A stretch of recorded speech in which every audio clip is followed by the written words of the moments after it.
को जवाब दिया। आपने नहीं कहा कि मैं ओपीएस लागू किया, आपने ये नहीं कहा कि मैं यहाँ की सरकार 25 लाख का बीमा दे रही है, वो बीमा मैं खुद लागू करूंगा। आपने नहीं कहा कि जो 1,000 रुपए दे रहे पेंशन के हम लोग राजस्थान में सोशल सिक्योरिटी एक्ट बनाऊंगा और मैं भी कम से कम 1,000 रुपए दूंगा विधवाओं को, निषेधजनों को, बुजुर्गों को 200 रुपए देते, 200 रुपए। आप बताइए कितना बड़ा फर्क है। ये नहीं कहा गैस सिलेंडर 500 में दे रही स्टेट गवर्नमेंट, हम भी 500 में देंगे, ये नहीं कहा आपने। तो आप जो है जनता को भ्रमित करने में आपका जो तरीका है मैं उसको उचित नहीं मानता। आप प्रधानमंत्री है, आपके पति गरिमा है, पर आप चुनाव जीतने के लिए जिस प्रकार आप और आपके साथी केंद्रीय मंत्री मंडल पूरा कुटुंब बैठा हुआ राजस्थान के अंदर, धावा बोलते राजस्थान के अंदर, आपके सब नेता क्या क्या बोलते हैं, झूठे आरोप लगाते हैं, वो आपको मालूम है क्या क्या हो रहा है। तो मैं आपको कहना चाहूंगा कि राजस्थान ने इतिहास ऐसा बना दिया है, शिक्षा के क्षेत्र में हम बहुत आगे बढ़ गए हैं। सारी संस्थाएं हमारे राजस्थान के अंदर, IIT, IIM, IIT विश्वविद्यालय, 96 विश्वविद्यालय बनना किसे कहते हैं। तब मैं समझता हूं कि आज शिक्षा में, स्वास्थ्य में, सोशल सिक्योरिटी के अंदर, बिजली उत्पादन में, पानी योजनाओं में इस कदर हमने काम किए कि आज राजस्थान की चर्चा पूरे देश के अंदर होने लग गई। इसलिए मैं आपसे अपील करूंगा आप कम से कम हमारी योजनाओं को अध्ययन करवाएं केंद्र के अंदर, और जब आप देश में लागू करेंगे, यूपीए लागू करो, तो income minimum income guarantee act बनाओ और राष्ट्रीयकृत बैंकों को कर्जा माफ करे। हमने कर्जे माफ किए 15 लाख करोड़ के राजस्थान के अंदर। हम राष्ट्रीय बैंकों से मांग कर रहे हैं, पत्र लिखा मैंने प्रधानमंत्री जी को कि आप उनसे वन टाइम सेटलमेंट करवाओ। मेरे बड़े बड़े उद्योगपति होते वैसे किसानों को हिस्सा देंगे, स्टेट गवर्नमेंट देगी, और किसानों को 0 हो जाएगा, ऋण माफ हो जाएगा। राष्ट्रीय बातें 15,000 करोड़ का मैंने कहा दिया आपको, 22 लाख किसान है उसके, 22 लाख किसान है। इस प्रकार की जो फैसले हमने किए हैं, आप उस पर कुछ बोलो। जो हमने लिख के 4 साल से लगातार लिख रहे हैं आपको, आपने गोलमाल कह दिया कि वेलफेयर स्कीमों को हम लागू रखेंगे। आपकी डेफिनेशन कौन सी है, क्या परिभाषा है वेलफेयर स्कीम की, किसको मालूम है।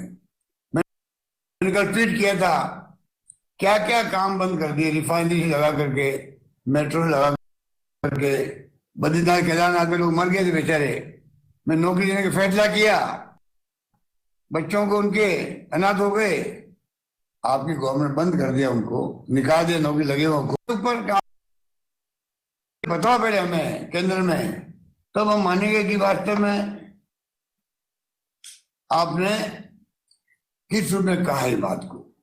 इतने में कहना चाहूंगा कि हमारे देश में एक से बढ़कर एक है, और उसी रूप में मैं समझता हूं कि चाहे वो हमारी शकुंतला रावत जी बैठी हुई है, धार्मिक नगरी में आप लोग सब बैठे हुए हैं, आप बताइए 1 लाख वरिष्ठ नागरिकों को तीर्थ यात्रा करने का हमने फैसला किया, 30,000 यात्रा अभी तक भी। मंदिरों में 100 करोड़ रुपए दे चुके हम लोग। मंदिरों के लिए अलग अलग हमने करीब 600 मंदिर चुने हैं जहां पर रोज काम के लिए 1 लाख रुपए दिए जा रहे हैं। पशुओं के लिए हमने जो विशेष योजना चलाई, लंपी रोग में गाय मर गई, 40,000 रुपए दिए हम लोगों ने प्रति गाय, 2 पशुओं का। ये हिंदू समाज की बात करते हैं, जैसे हम हिंदू है ही नहीं, वो उचित नहीं कहा जा सकता। गाय माता की सेवा हम कर रहे हैं, विभाग हमने बनाया है गाय माता का, गाय माता के लिए पशुपालकों को 5 रुपये प्रति लीटर दूध का दे रहे हैं। उसके कारण से आज दूध उत्पादन में राजस्थान जो पहले यूपी था, अब राजस्थान नंबर 1 बन गया देश के अंदर। इतने कितने उदाहरण हो गए हमारे पास में जो बता सकते हैं कि हमारी योजनाओं से कितना बड़ा लाभ मिला है। इसलिए मैं कहना चाहूंगा कि आप जो है कृपया करके कैंपेन करो। आप स्वागत है आपका, पर आप कम से कम झूठे आरोप लगाना बंद जो घर घर में पहुंच चुकी है। घर घर में लोग समझ गए हैं कि हमारी गवर्नमेंट ने क्या काम किया 5 साल के अंदर। मुझे यकीन है कि जनता इस बार झांसे में नहीं आएगी और इनकी असलियत को मालूम पड़ जाएगा। इसलिए मैं कहना चाहूंगा कि आप जो है हमारी योजनाओं को लागू करें केंद्र में, जो एक से बढ़ के एक है। मैंने कहा आपको ओपीएस को लेकर तो पूरे देश के अंदर आप देख रहे हैं किस प्रकार से परसों में दिल्ली के अंदर 20 राज्यों में लोग इकट्ठे हो गए थे। ये मान्य दृष्टिकोण है, आपको ध्यान देना चाहिए। आज जैसे की हमारी स्कीम शानदार है, इस प्रकार से हमारी योजना की लंबी लिस्ट है। मैं अभी इस मौके पर नहीं कहना चाहूंगा, आप सबको जानकारी होगी, अधिकार लोगों को।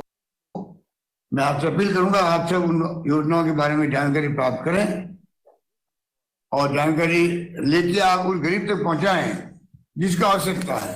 क्योंकि आज जो है कई लोग ऐसे भी होते हैं जिन तक योजना पहुंचती नहीं है। इसलिए मैंने राशि लगाए थे, उसका लाभ ये मिला।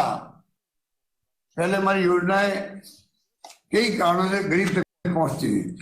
महंगे राज शिविरों ने, मैं समझता हूँ कि इतनी उपलब्धि हासिल की है कि यहाँ कर 80 लाख के आसपास लोगों ने गारंटी कार्ड ले लिए हैं। तो आप सोच सकते हैं कि हमारी गवर्नेंस बहुत शानदार रही है। हमें इस बार विश्वास है कि जो हमने सोचा था, वादा किया था आपसे, वादे अधिकांश पूरे हो गए हैं और जो हमने कहा वो करके दिखाया है।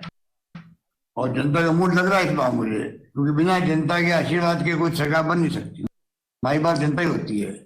मुझे यकीन है कि इस बार जो माहौल बन गया उसमें जनता का आशीर्वाद मिलेगा और सरकार पुनः हमारी बनेगी, पूरे यकीन है। यही बात कहकर मैं अपनी बात समाप्त करता हूँ। धन्यवाद। जय हिंद। धन्यवाद।